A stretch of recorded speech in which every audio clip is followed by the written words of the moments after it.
నేను మళ్ళీ చెప్తా ఉన్నా, శాపనార్థాలు వద్దు. మనం దీన్ని సాధించుకోవడానికి గతానికి సంబంధించిన చరిత్ర సంబంధం లేదు. ఇప్పుడు అందరం కూడా మీరు ఇప్పుడే చెప్పారు, గౌరవ ముఖ్యమంత్రి గారు కూడా సభా వేదికలంతా చాలా మీ అందరికీ కూడా ధన్యవాదాలు చెప్పినారు. దాని ప్రకారంగా మనం అందరూ గొంతు ఒక్కడు ఉండాలి. ఢిల్లీ ఎప్పుడైనా ఇప్పుడు చూస్తూ ఉన్నారు, దక్షిణ భారతదేశానికే ప్రమాదం ఏర్పడే పరిస్థితి. మీరు కూడా మొన్న కేటీఆర్ గారు స్టేట్మెంట్ చూసిన వారు కూడా చెన్నై మీటింగ్ పోతారు. ఇది ఈజ్ ఏ ఇంపార్టెంట్ ఇష్యూ కాబట్టి దయచేసి నేను మళ్ళీ వారి సభ్యులు కొడుతా ఉన్నా, మీరు కూడా దయచేసి సభాధ్యక్షులు, ఎందుకంటే చర్చ జరిగి దీన్ని పాస్ చేసుకోవాల్సిన అవసరం ఉంది కాబట్టి కొంత సభ్యుల యొక్క అంశము దీనికి సంబంధించిన చట్టబద్ధత తెచ్చి కేంద్రానికి ఏ విధంగా చేసుకోవాలనే అంశాలకు పరిమితం అయితే డిఫరెంట్ ఫోరం మీద మళ్ళీ ఒక్కసారి బీసీలకు సంబంధించిన చర్చ ఇది వచ్చిన తర్వాత మనం మాట్లాడుకుందాం. ఇంకా చాలా సంవత్సరాలు కలిసి ఉండేది నా అధ్యక్ష, మీరు ఆడ మేము కూడా కలిసి ఉండేది ఉంది కాబట్టి కలిసి ఉందాం. థ్యాంక్ యూ మంత్రి గారు. అయితే అధ్యక్ష నా అభిప్రాయం ఏంటంటే అధ్యక్ష, ఎందుకు ఈ బ్రీఫ్ చెప్పాల్సి వస్తుందంటే గతంలో ఇట్లా ఫెయిల్ అయినాయి, ఇప్పుడు మళ్ళీ అట్లా ఫెయిల్ కావద్దు. ఏం చెప్తారు అవిడి చెప్తారు ఎందుకు వస్తున్నాయి, న్యాయపరమైన చిక్కులు ఎందుకు వస్తున్నాయి అధ్యక్ష. ఉదాహరణ చెప్పాలి అధ్యక్ష, మనకు పి శివశంకర్ గారు అందరికి తెలుసు అధ్యక్ష, సీనియర్ కాంగ్రెస్ నాయకులు వారు లేరు. వారు కేంద్ర మంత్రిగా లా మినిస్టర్గా పనిచేశారు అధ్యక్ష. శివశంకర్ గారు సికింద్రాబాద్ పార్లమెంట్ ఎంపీ ఉండే అధ్యక్ష, కాంగ్రెస్ చెందినటువంటి ఎంపీ గారే. ఇందిరాగాంధీ గారు ఎమర్జెన్సీ సమయంలో మీకు తెలుసు అధ్యక్ష, మీ బావగారు జి కృష్ణ గారు కూడా యాక్టివ్గా కాంగ్రెస్తో పనిచేసిన వారే. శివశంకర్ గారు ఇందిరాగాంధీ గారికి లీగల్ అసిస్టెన్స్ ఇచ్చి ఆమెను ఎమర్జెన్సీల సమయంలో తెలుసుకోవాలి, ఎమర్జెన్సీ సమయంలో అండగా ఉన్న నాయకుడు అధ్యక్ష శివశంకర్ గారు.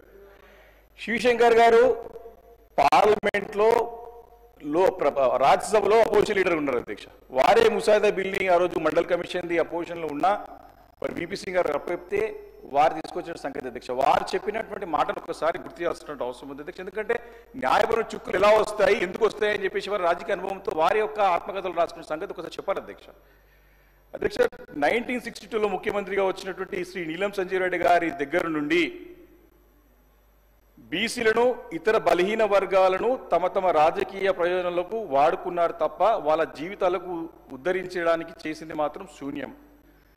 తాజాగా బీసీ జాబితా తయారు చేస్తాం అంటూ వాళ్ళు చేసిన వాగ్దానాలన్నీ కేవలం ఎన్నికల్లో ఓట్లు దండుకోవడానికే పడ్డాయి. ఇలాంటి గొప్ప ఆలోచనలు వాళ్ళకే వస్తాయో లేక రాజకీయ సలహాదారులు ఇస్తారో గాని తాజా జాబితా తయారు చేస్తాం అంటూ తమ దాతృత్వాన్ని చాటుకోవచ్చని, అటు ఓట్లు గుంజుకోవచ్చని, తర్వాత ఎలాగూ కోర్టుల్లో ఈ జాబితాలు హేతుబద్ధత వీగిపోతుందని వాళ్ళకి బాగా తెలుసు. అంటే అధ్యక్ష శివశంకర్ గారు కాంగ్రెస్ పార్టీ సీనియర్ అయిన జడ్జి కూడా, హైకోర్టు జడ్జి కూడా పనిచేసారు అధ్యక్ష. వారు చాలా బట్ పోరాటం చేసిరు బ్రదర్. కాంగ్రెస్ పార్టీకి చెందినటువంటి వారే ఇందిరాగాంధీ గారితో రాజీవ్ గాంధీ గారితో పోరాటం చేసి బిల్ పాస్ కావాలి, బీసీలకు న్యాయం కావాలని చెప్పి పోరాటం చేసినటువంటి నాయకుడు శివశంకర్ గారు అధ్యక్ష. అంటే వారు ఏమంటారంటే ఇది ఇప్పుడు కాదు అధ్యక్ష, ఇది మనం ఈరోజు 2025లో మాట్లాడుతున్నాం. వాళ్ళు 30-40 సంవత్సరాల క్రితమే చెప్పారు.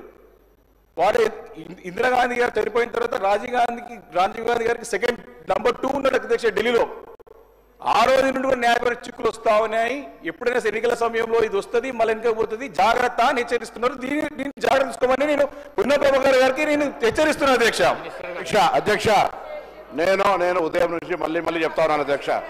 ఉదయం 2017 ఈ ఈడబ్ల్యూఎస్ ఈ స్కీమ్ వచ్చే వరకు కూడా దీనికి సంబంధించి న్యాయపరమైన చిక్కులు ఉన్నాయి అధ్యక్ష. ఓపెన్ అయింది అధ్యక్ష. 50% క్యాప్ ఓపెన్ అయిపోయి ఈడబ్ల్యూఎస్కి 10% వచ్చిన తర్వాత ఇది పెద్ద అంశం. దాని గురించి ఏ విధంగా న్యాయపరంగా మీరు మాకు మద్దతు చేయండి. మీరు మాతో ఒక బాధ్యత గల ప్రధాన ప్రతిపక్షం మా అమౌంట్ ఉండండి, తీసుకొస్తాం ఢిల్లీ రాని, మీరు కూడా వారిని కూడా తీసుకురండి. ఇక్కడ దానికి సంబంధించి మళ్ళీ అన్ని నేను చెప్తున్నా కదా, పొద్దున్న నుంచి మాట్లాడుతూ మద్దతు అంటూనే పిల్లి శాపనార్థాలు పెట్టేది, అపశకునాలు మాట్లాడేది, మళ్ళీ దానికి సంబంధించి రాజకీయపరమైన విమర్శలు చేస్తా ఉన్నారు. నేను వాళ్ళు ఎన్ని చేసినా బాధ్యత గల సంబంధిత శాఖ మంత్రిగా తెలంగాణ ప్రజలకు సంబంధించిన బలహీన వర్గాలకు సంబంధించి న్యాయం జరగాలని కోరుకున్నటువంటి వ్యక్తిగా మిగతా కాంగ్రెస్ పార్టీ బలహీన వర్గాలకు సంబంధించి మా నాయకుడు రాహుల్ గాంధీ గారు 50% క్యాప్ ఎత్తేయాల్సిందే. రాహుల్ గాంధీ గారి ప్రకారంగా 100 మంది పార్లమెంట్ సభ్యులు పార్లమెంట్లో ప్రతిపక్ష నాయకుడు కొట్లాడతాడు, దానికి సంబంధించి మీరు సపోర్ట్ ఇవ్వమని చెప్పి కోరుతా ఉన్నా దయచేసి. మళ్ళా నువ్వు కంక్లూడ్ దయచేసి వివేకానంద గారు దయచేసి మీరు కంక్లూడ్ చేస్తే నేను గౌరవ అధ్యక్షులు, ఎందుకంటే ఇక పొన్నం ప్రభాకర్ ఎఫిషియన్సీ మీద విశ్వాసం ఉంది కాబట్టి ఎవరున్నా లేకుండా నేను చూసుకుంటున్నాను. అధ్యక్ష ఇది చాలా ఇంపార్టెంట్ సబ్జెక్ట్ అధ్యక్ష ఇది చాలా ముఖ్యమైన అంశం అధ్యక్ష. ముఖ్యమంత్రి గారు చాలా దాతృతతో ఏం చెప్పారు అధ్యక్ష, అందరూ శాసనసభ్యులు మాట్లాడిపోయింది, వాళ్ళ అభిప్రాయాలు తీసుకోండి. ఇవి లోటుపడి ముఖ్యమంత్రి గారు చెప్పారు అధ్యక్ష. మరి మా మంత్రి గారికి మాకు చుట్టం కూడా అయితే మరి ఎందుకు చూస్తలే, మరి ఆ చుట్టం ముందు చూస్తలేడు నన్ను ఎందుకో, మరి మా మామ అవుతాడు కరికరిస్తలేడు నా మీద. అధ్యక్ష నేనేమంటారు అధ్యక్ష, నేనేమంటాను అధ్యక్ష, మనకి ఈ బిల్లు ఎందుకో చిక్కులు వస్తాయి, దాన్ని ఎట్లా ఎదుర్కోవాలని చెప్తాను అధ్యక్ష. నేను సింపుల్ ఈరోజు ఒక అంశం అధ్యక్ష, వారు ప్రవేశపెట్టిన బిల్లు ఈరోజు అధ్యక్ష, ఇది a bill to provide for the reservations of seats in rural and urban local bodies in the state for the backward classes for citizens in state of Telangana. వారు ప్రవేశపెట్టిన బిల్లు అధ్యక్ష. 7th పేజ్లో ఫస్ట్ పారాగ్రాఫ్లో లాస్ట్